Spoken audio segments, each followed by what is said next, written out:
let's take a look at what drives board game players crazy. Here's a few culprits I found annoying.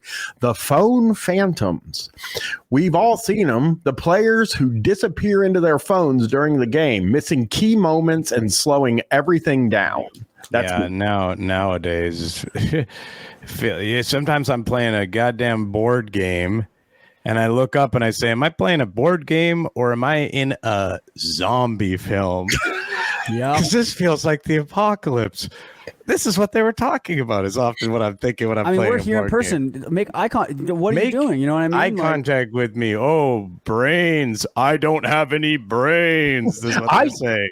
I'll say this. I do get bored when I play board games and kind of look at my phone. If it was just me versus my wife, I wouldn't do it.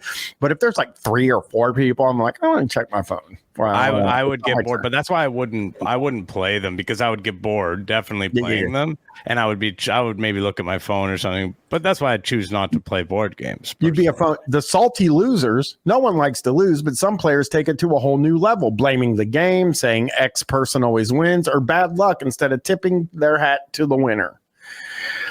So I guess you're supposed to tip. That is pretty. I don't do that. I never tip my hat to the winner. I'm always like, it's definitely something. It's some external factor's fault that I didn't win. That's definitely true. John, that's an actual normal way to think at the end of a game, I think. I have to say, like, it was something else. You got lucky. Like, I think that because most of these games rely on you picking some card or something, I think. I don't know. Yeah, but I don't think. Yeah, I think. Okay. Hang on. John was going to. So, John, you think there's more skill involved in a lot of these games than just picking a card? Definitely. Yeah, absolutely. Wow. So you're saying Brian's wrong there? No. The more modern type of board games, there's always a luck component, but very often the luck component is quite a bit minimized compared to older board games. I would say that, like, there's a chance probably that, some people are being labeled as being sore losers when in fact they just have such a greater understanding of the game and the mechanics of the game that they sort of recognize that in this instance, a lot of luck was involved in your victory. And I'm just simply stating that fact. And I think that's a very cool way to be, in my opinion.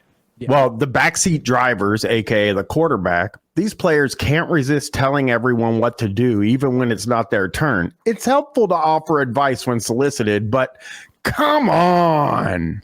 So don't be doing that. Okay.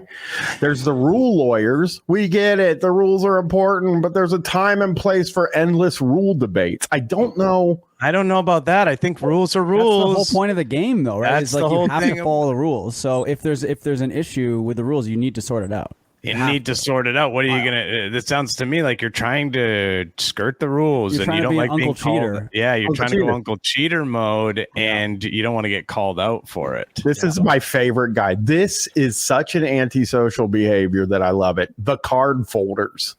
These people have a special place in hell. I hope these players take a perfectly good card and fold them unnecessary as they hold them. It's a small thing, but it's infuriating. Guy comes over your house, ruins your game. Yeah, I mean that wrecks the game. It does. So it's like, like, oh, sorry, that's a little bit of a thing I have. When I'm nervous, I just do that. It's like, well, you ruined my game. My game is like, these games cost a lot of money, probably too. Some of them, So how would that work, John? If if say some cards were ruined in a game, could you get replacement cards sent out to you? Or it depends. It depends on like the board game company. So like if the board game is made by like a pretty large company that has a lot of resources, it's possible you could do that. But most likely not. Most likely not. What happens a lot of times is what the board game companies will do now is if the cards are like a big component of the game, they will also send you blank cards that are included with the game.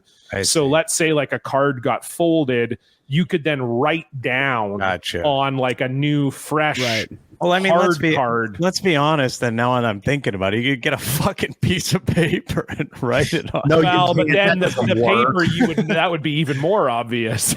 No, I know, but who gives a fuck is my point. Like, hey, listen, put a couple of pieces of paper in there that are the same goddamn color as the card, and just write on there, this is that card. I mean, it's not like playing with a deck of cards. Like in most of these games, if there's a card card component, knowing what the card is probably not. Yeah, I suppose. Yeah, I didn't even think about that though. In some instances, if it mattered, then you would know for sure. Exactly. Especially if there's like a deck and then you saw the piece of paper was like 5 cards away or whatever, and you know what the piece of paper is, that could be a problem. But I mean, yeah, you're right. In a lot of games, I'm never gonna play. I'm never. I'm thinking about it here every time. I'm getting a little bit pumped up for it, and then something else happens and comes up, and I'm like, no, I'm not gonna play it.